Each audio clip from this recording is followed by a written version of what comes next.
ایک مرتبہ سیدنا عبداللہ ابن مسعود رضی اللہ تعالیٰ عنہ غمگین بیٹھے ہوئے تھے، کسی بات کا غم ہوگا، نبی پاک صلی اللہ تعالیٰ علیہ وسلم کا گزر ہو رہا تھا، آپ نے دیکھا، حضرت عبداللہ ابن مسعود سے پوچھا کہ غم کیوں ہے؟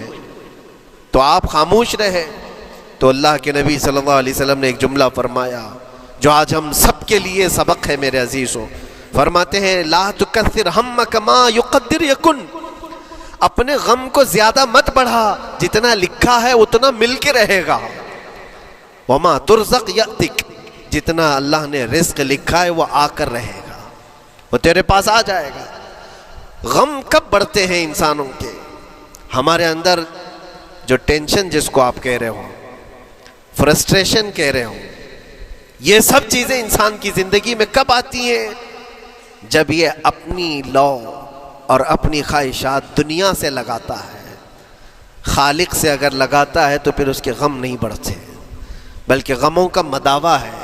اسی لیے بزرگوں نے فرمایا کہ اگر ٹینشن فری جینا چاہتے ہو تو انسانوں سے امیدیں کم کر لو، اللہ کی ذات سے یقین بڑھا لو، اس کی ذات سے یقین بڑھاؤ۔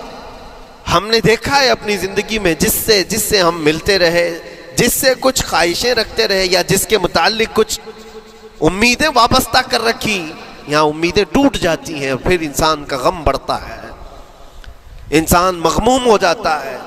اللہ کی ذات سے جو وابستہ ہوا اور وہاں جو آس لگایا، وہ ہر دن بشاشت کے ساتھ جیتا ہے، یقین کے ساتھ جیتا ہے۔ اسی لیے میرے عزیزوں، یہاں جس نے بھی اپنے خواہشات کو دنیا کے ساتھ لگایا ہے اسے کم کرنا ہے۔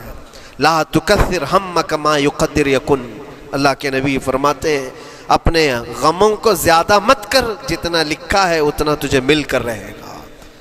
اس دار فانی میں، اس عمل کی دنیا میں ہم نے اپنے بہت ساری چیزیں پھیلا رکھی ہیں۔ ایک چیز میں آپ کو بتاؤں کہ کبھی کبھار میں دیکھتا ہوں موبائل کو، اب سب کے ہاتھوں میں موبائل ہے، اور کبھی کبھار یہ اسٹک بھی ہوتا ہے، اچھی کمپنیوں کے موبائل بھی اسٹک ہو جاتے ہیں، یا تو کبھی بہت زیادہ بیٹری گرم ہو جاتی ہے اور موبائل بھی گرم ہونے لگتا ہے۔ پھر اس کا حل کیا ہے؟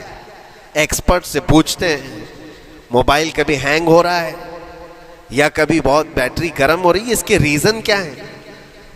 تو وہ ایکسپرٹ یہی بتاتے ہیں کہ اس کے اوپر اوور لوڈ ہو سکتا ہے، بہت زیادہ اس میں ڈیٹا جمع ہو چکا ہے اور پھر بیک گراؤنڈ میں ایکٹیو ہے بہت زیادہ، جس کی وجہ سے بیٹری ہارمفل ہے، بہت زیادہ گرم ہو جاتی ہے، یا تو پھر ایک ساتھ کئی چیزیں اس کے اندر ڈال دی جاتی ہیں تو اس کا پروسیس کم ہو جاتا ہے، اسٹک ہو جاتی ہے۔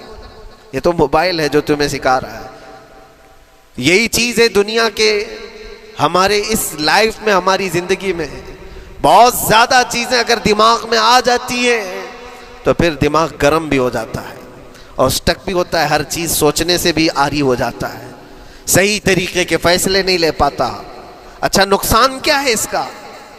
سیم ہم نے موبائل ایکسپرٹ سے بھی پوچھا، جب موبائل بہت زیادہ گرم ہونے لگے یا اسٹک ہونے لگے تو اس کو کیا کرنا چاہیے؟ تو ایکسپرٹس بتاتے ہیں کہ اس کے ریڈیشن بہت زیادہ ہوتے ہیں اس وقت، اور یہ نقصان پہنچا سکتا ہے، جو استعمال کر رہا ہے اس کے دماغ پر بھی اثر کرے گا، آس پاس کے لوگوں پر بھی اثر کرے گا۔ ایک موبائل کے اوپر اگر زیادہ لوڈ آ جائے تو اس کے ریڈیشن آس پاس سب کو خراب کرتے ہیں۔ یہی حال انسان کی زندگی کا ہے۔ تمہارے دماغ کے اوپر اگر غم زیادہ بیٹھ گئے اور بہت زیادہ دماغ حاوی ہو گیا تو خود کا تو نقصان کرو گی ہی، آس پاس جتنے ہیں سب کا نقصان کرو گے۔ تمہاری وجہ سے تمہارے ماں باپ بھی پریشان، تمہاری اولاد، تمہارے بیوی بچے سب اس پہ ان سب چیزوں میں ملوث ہو جاتے ہیں۔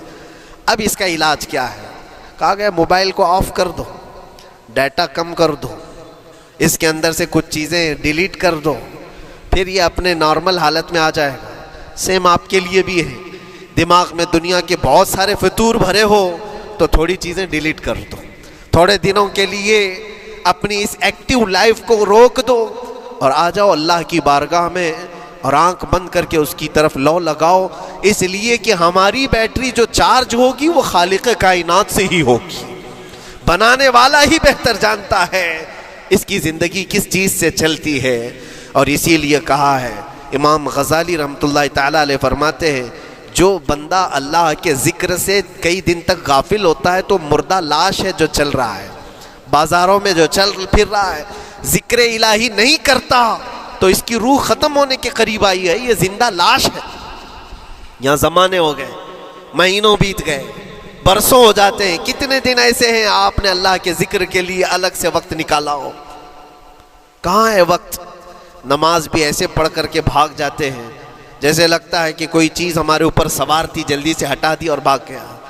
نہیں میرے عزیزوں، ہماری روح جب بیمار ہوتی ہے، ہماری روح کو جب بھوک لگتی ہے تو اللہ کے ذکر سے اس کا علاج بھی ہوتا ہے اور اس کو رزق بھی ملتا ہے، لیکن ہم رزق دیتے ہی نہیں۔ کبھی آپ نے دیکھا ہماری باڈی کو، صبح ناشتہ نہ کرو، دوپہر میں کھانا نہ کھاؤ تو شام تک ہمارا جسم ہچکولے لینے لگتا ہے، چکر آنے لگ جاتے ہیں۔ کیوں؟ جسم 2 وقت کے کھانے کو چھوڑنا برداشت نہیں کر پاتا، کمزوری آ جاتی ہے، جسم کو بھوک لگتی ہے، ہمیں کھانا دینا اسے ضروری ہے۔ اسی طرح اللہ نے ہماری جو روح بنایا ہے، روح کو بھی رزق کی ضرورت ہے۔ اور روح کا رزق کیا ہے؟ روح کا کھانا پینا کیا ہے؟ کاجو بادام میوے پستے کھا کر کے روح کو طاقتور نہیں بنا سکتے۔ فرمایا گیا روح کی غذا اللہ کا ذکر ہے۔ جب بندہ اللہ کا ذکر کرتا ہے تو اس کی روح کو طاقت ملتی ہے اور روح کمزور نہیں رہتی، طاقتور بن جاتی ہے۔